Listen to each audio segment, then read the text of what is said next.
Business-to-business networking, a key activity that entrepreneurs who start and run a business need to carry out in order to find and connect with other people that have decision-making authority in their organization.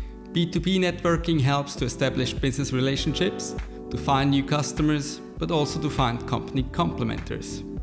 My Business Talk guest, Georgia Ellis, founded Blue Chip Minds. We will hear from Georgia about her path becoming a successful business owner and how important B2B networking is to market services and products her company offers. Hi Georgia, welcome to Proactive Hub's Business Talk. Thank you so much for having me, Silvana. I'm looking forward to chatting with you. I want to start with your professional background. Where did you came from?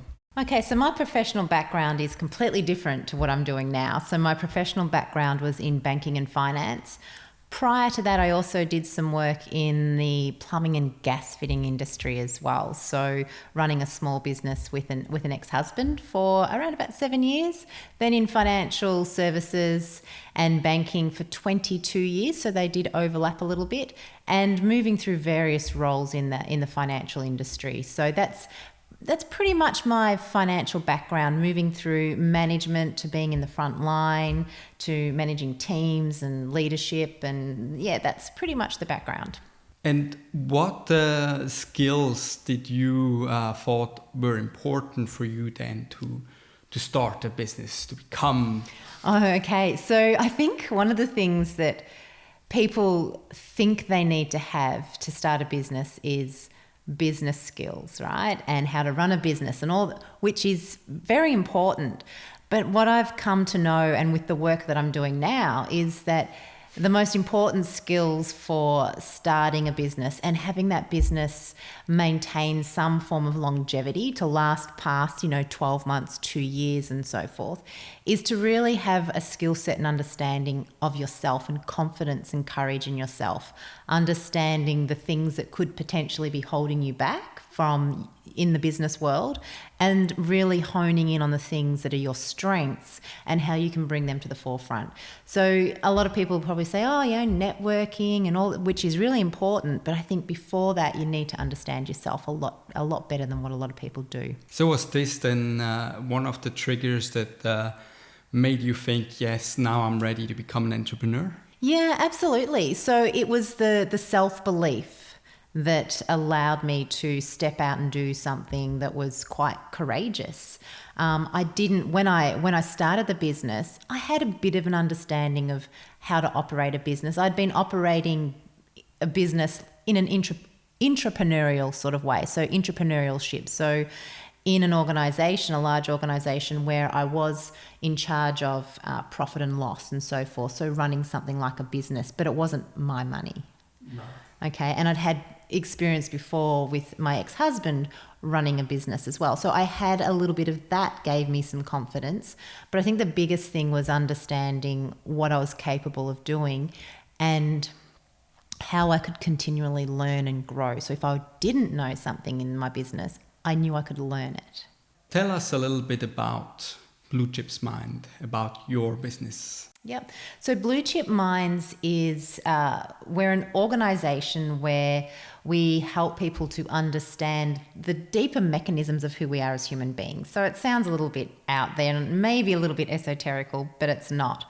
So what we do is help people understand how they can maintain and achieve peak performance. So if you are an entrepreneur, if you understand how your biology works, how your brain works, you then get to push buttons and pull levers within yourself to A, do the things potentially you wouldn't normally do, B, create really productive habits, and C, move into those moments of being in the zone more often. And to which customer segment, which market segment do you offer these services? So many entrepreneurs are told to niche their work. I don't necessarily niche because what I provide are services that can help anyone. So I work one-on-one with people who may be in an existing organisation that are looking for ways to get the most out of their work and their life. I then also work with public groups, so groups of people that are from all different walks of life coming together and going through a program together to build awareness and take action and create new habits.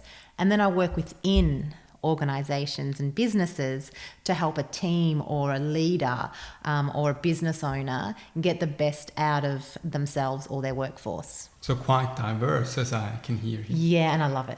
Yeah, it's great. Yeah. It's good to love what you're doing, to be passionate about it. Yeah, a lot of diversity, and that's really great because at the end of the day, I'm actually working with humans. And it really doesn't matter where you find yourself in your job or your career or your purpose, wherever that is. I can help you in any of those areas. So that's why there's no real niche, but it's basically working with people who want more and know they can achieve more. As a business owner, you come across some business challenges, some business opportunities.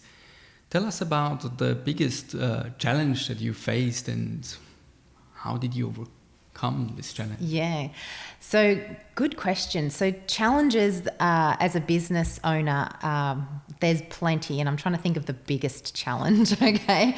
I think the biggest challenge is early on starting off is having to or feeling like you've got to do everything on your own. And I think that's the biggest challenge. And how I got over that was I had a mantra that I would stick to, and that was nobody ever achieved anything of any significance on their own. So with that running in the background of my mind, I was then more likely to network. I was more likely to seek help in different areas. So I think that was my biggest challenge, was thinking, how do I get stuff done? I'm one person, there's 24 hours in the day. So that was my challenge. So you then started actually to branch out and network with other people, network with other businesses to find basically complementers to help you grow in your business. Yeah, absolutely. Whether it were complementers or people who had connections that they could help me with, or if I couldn't find them, I created communities as well. So I created small groups of, let me say, they might be my own personal board of advisors or my own mastermind group, where I would meet with people on a regular basis to share ideas, build ideas, and collaborate. Oh, that's fantastic. That's designed then for your business and also for the way where you want to head. It's like having being on your own. So my business is myself, but I have a lot of associates that work with me.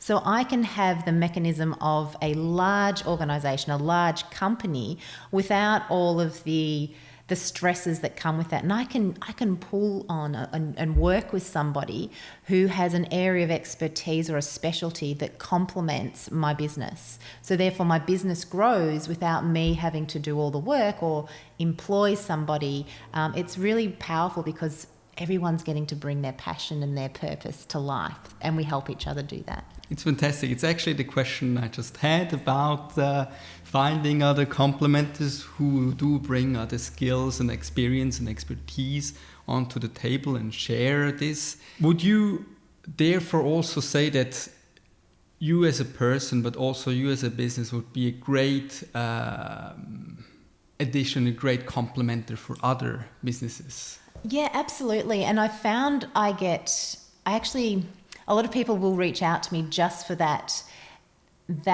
ability for me to bring my expertise and my passion to their business. So, and it might be a business owner who just wants to have a coffee and understand a little bit about what I do for themselves. Or it might be a business where, hey, we actually want you to come and be part of the team, not as an employee, but part of it, not even a consultant, but somebody who's just comes in and helps us with certain areas where we can't see, the blind spots around the people that work for us, or myself if I'm a business owner. So yeah, it's really, it has happened quite a bit, people reaching out to be able to collaborate and to get insights. Are there any functional or management skills which you still feel you would like to have someone else that could help you or support you or advise you in this perspective? Always. There's no one knows. Like, one of the greatest things is I know that I know nothing.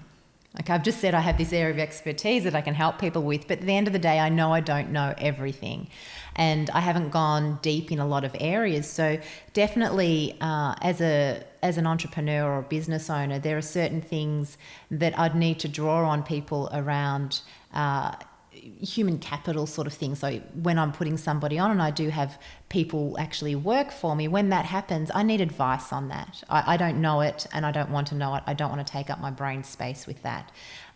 There are also times when I would have a client come to me, and as a package, as a development package we're building for the client, there might be an area in there, let's say mindfulness, which fits really nicely with what I do, but I'm not an expert in that. So then I find people that will fill that gap.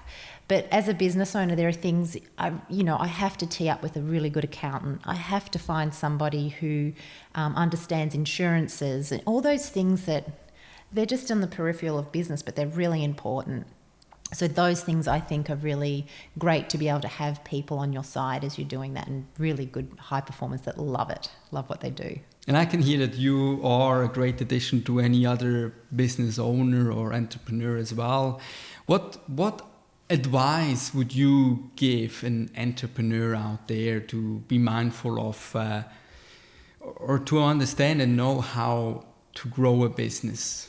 Okay, so the advice is, you as an entrepreneur are the business. You are everything. How you think, how you act is going to determine the direction of the business.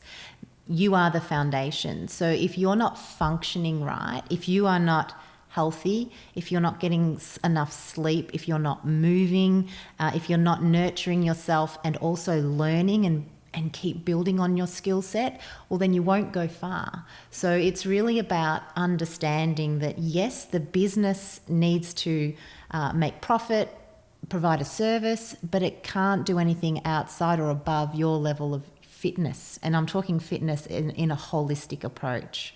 The way you think, the way you feel, the way you move, what you're eating, it's everything. Georgia, this was really insightful. Thank you so much for all your advice that you gave me and also our audience. My absolute pleasure. It's been great to be able to connect with you, and also to provide some insights for people who are out there doing good in the world and bringing their passions, their strengths, and their beliefs in making the world a better place to life. So it's really great. Thank you so much. Georgia is one of our members on Proactive Hub. If you want to hear more from her experience, get in touch with her on proactivehub.com. This was another business talk provided by Proactive Hub. My name is Silvano. Thank you for watching.